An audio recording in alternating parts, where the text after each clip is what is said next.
বন্ধুরা আজকে নিয়ে এসেছি নতুন ধামাকা বুদ্ধির পরীক্ষা। আপনারা কতটা বুদ্ধিমান আপনাদের পরীক্ষা। আমি এখানে 100 টাকা নিলাম।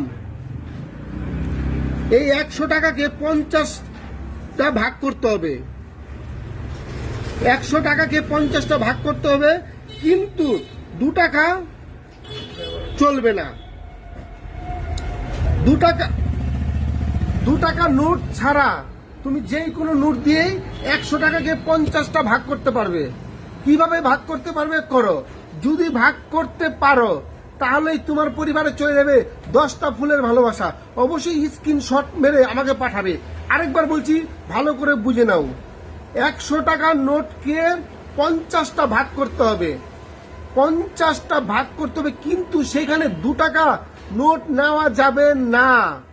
2 টাকা নোট ছাড়া তুমি যে কোনো নোট দিয়েই ভাগ করতে পারো 50টা। যদি পারো তাহলেই চলে যাবে তোমার পরিবারের 10টা ফুলের ভালোবাসা। দেখে নাও স্ক্রিনে। এখানে আমি 100 টাকা নিয়েছি। 100 টাকা নিয়েছি, 100 টাকাকে 50টা ভাগ করতে হবে। 50টা ভাগ করতে হবে। তুমি যে কোনো নোট নিতে পারো, কিন্তু 2 টাকা নোট নেওয়া চলবে না।